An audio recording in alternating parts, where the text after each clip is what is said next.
Hello, everyone, and welcome to the first of the Coaches AI Enablement Workshop Series.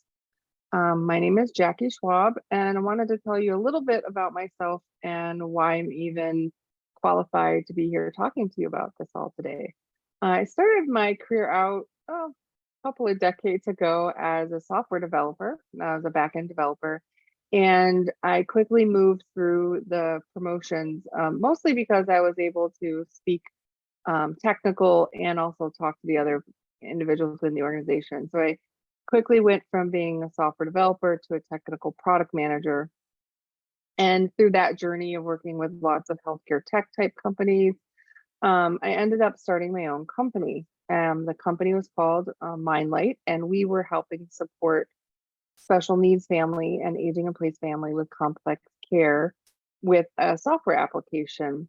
And I realized for the very, very first time that technology wasn't the only solution that people needed sometimes. And I have to admit, I was pretty shocked by that, considering I'd spent a fair amount of my entire career being a technologist.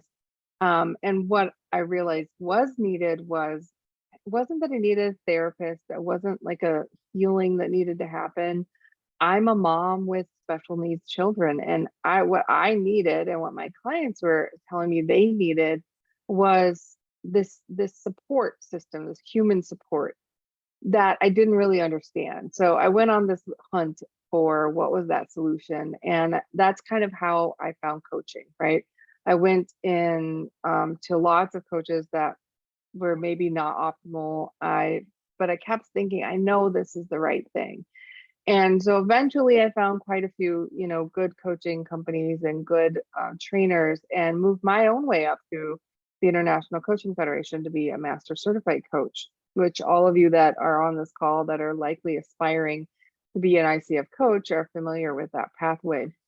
And so it really took this really crazy journey from starting out as a software executive, going into coaching, and now I'm kind of coming full circle where I'm finding that in order to become better and faster and cheaper and be able to continue to provide my clients what they need, I'm going back to technology some, right? So I'm finding that in order to give my new clients what they need, I need to augment what I'm doing through my coaching practice. And part of those solutions that I found was just how was I going to prepare effectively for the International Coach Federation's credentialing exam. And I found there was quite a bit of limits on the available resources. And so what ended up happening is I went from this place of technologist, from technologist to, business owner, from business owner to coach, and now from coach back into technologist that coaches, right? So I'm now an AI enablement coach, and that's part of what I'm here to do today, which is actually to help other aspiring coaches prepare for this exam. So how do you prepare for an ICF credentialing exam?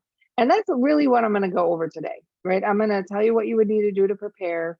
And then in full transparency, at the very end, I'm going to give you an opportunity to consider how you might more effectively prepare utilizing AI. So who's this for, right? Who is a good person to be sitting here listening to this, quick presentation today? If you're an aspiring coach who really is tired of looking for sample ICF exam questions, if really in 2 words, if you're a serious coach, if you're really wanting to move into the ICF's ACC or PCC or MCC, or even if you're just renewing your exam and renewing your credential, then I'm here to try to help you pass this new credentialing exam. And let's not forget that this is a new exam as well, right? So there was a prior exam, and now this is the new exam. It's in a new format. And so what I'm hoping to do for you in the next few minutes is show you some of the tips and tricks that my clients are used, that I have shared with them on how to prepare for the exam, and then also how to get a little bit more control out of how they're preparing. And I also want to help you kind of at the end do it without having to search high and low for banks of relevant exam questions, or continuing to buy sets of questions when you do find them, or go broke doing it, or maybe not even be sure whether or not you're studying the right things. So in the next few minutes, we're going to prepare for the ICF exam. And I want to support you on your quest to become a coach, because with all of the job changes and all of the career moves I've made in my life, I have found that coaches have been the people, they're my people, and I want more of them. I'm inspired by being around other coaches. And so I want you to join me as one of the few that are certified. So my promise to you is a game plan for preparing for your exam, and you'll have that by the end of this call. And after that, I'll give you some opportunities to consider about whether or not you want to prepare better, faster, or cheaper. So what's this exam like now? Well, it is a computerized exam that is administered now by a proctor. So it is delivered in a proctored environment. You can get the exam now both through test centers and through the remote testing service. And I suspect that that is a result of, some of the things that we've recently gone through with COVID. And but it does mean that there's some extra things that you have to be aware of when you're having the exam proctored in a remote environment. The exam is 3 hours long, right? So it's 180 minutes. If you happen to be in some, like I know in India and some other countries, they actually do even extend that a little longer if you are English as a second language. But in general, the exam is 3-hour exam. And you can have, if you're on site, the exam can be in 2 sections with an optional 5-minute break in between. I have been told that not all exam centers maybe honor that particular piece. So sometimes it's a good idea to deal with some of your biological break needs prior to taking the exam. There are 81 exam questions, and it's a different format. It's called a situational judgment test.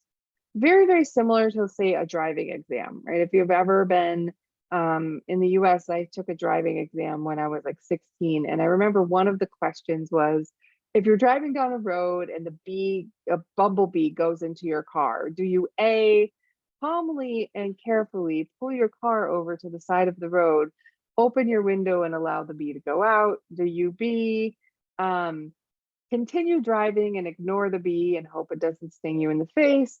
Or do you C, jump around like crazy, screaming and driving erratically, swatting at the bee and screaming your head off? Now, the fact is, most of us probably would do 3, but we know that's not the right exam answer, right? So it's really important for you to remember that the way to pass this exam is that it's based off of the rules of the ICF core competency. So it's not necessarily what would you do, but what would you do if you were following all of the rules of the ICF. So something new, and then part of why we're meeting today again is the question format is a little different. So each coaching candidate are presented with a realistic scenario describing a coaching situation, and you're given 4 responses. And you are asked to identify from those 4 responses the best action and the worst action. Now, as you can imagine, this can be quite challenging.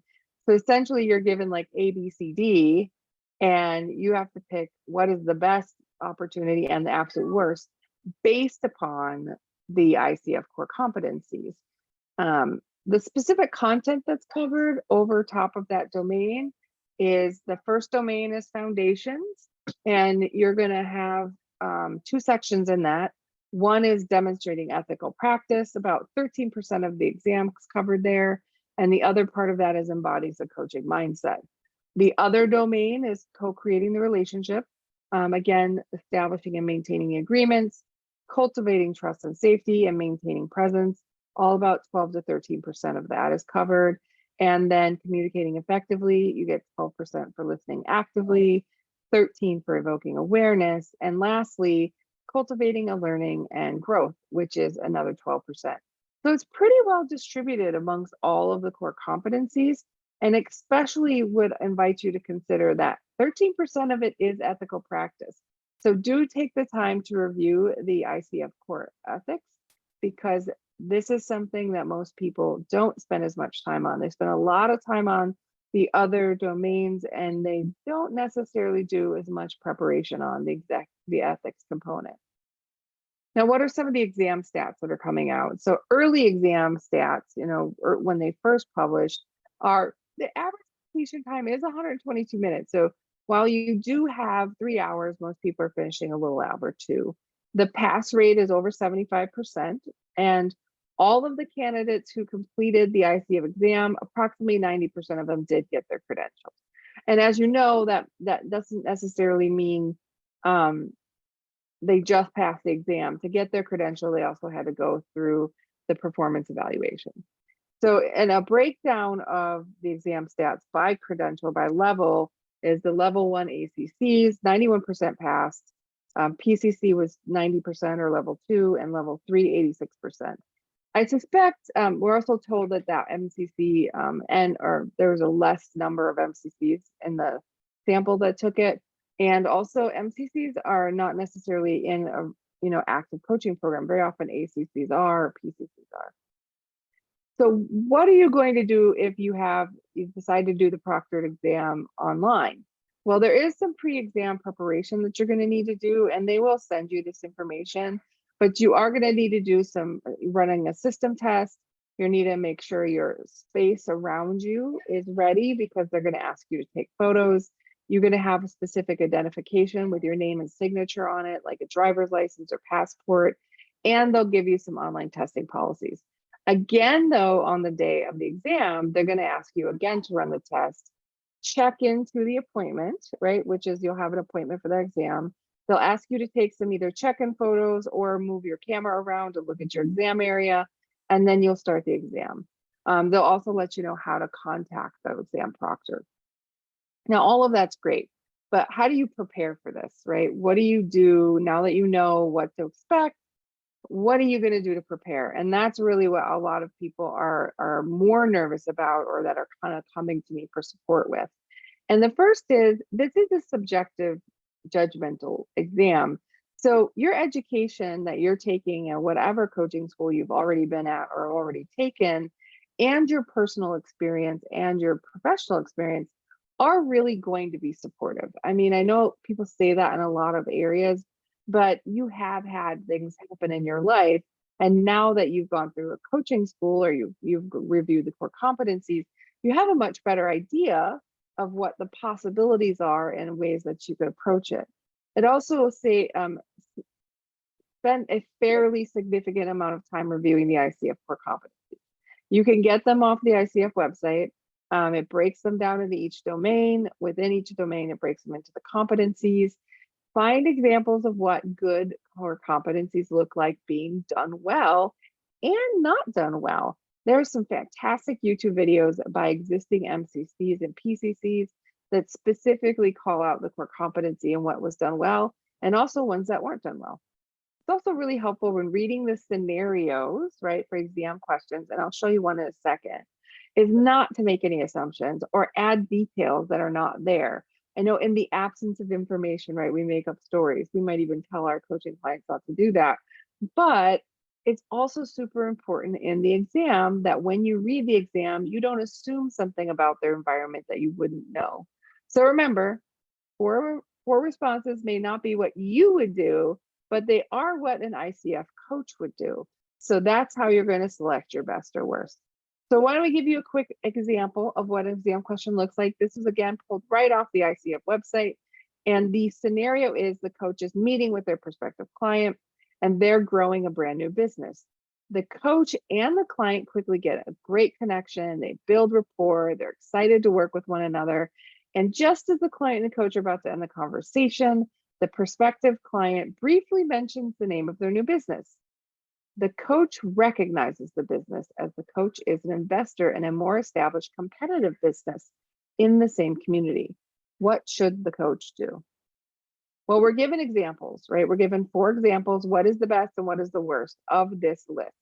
The first is not saying anything, right? Try to keep their role as an investor to themselves. The next is share the business name. Sounds familiar. The next is share their role as an investor in the competitive business, only if they're asked about it. And the last is to share their role as an investor right away. Now, in this case, it might be easy to kind of note, like, there are some ethical violations in some of these suggestions. So not to say anything means that they are purposely keeping something away from that client that would allow them to make an educated decision. So maybe that's one of the worst options. Sharing if the name sounds familiar and determining if it's competitor later is a little disingenuous, right? They said that they already are a competitor in a more established business. Sharing their role later, only if the client follows up. Well, I'm a little curious why you wouldn't tell them right away, right? Why waste your time and their time? What if they told all their other prospective coaches they're no longer interested and then find out that they can't work with you?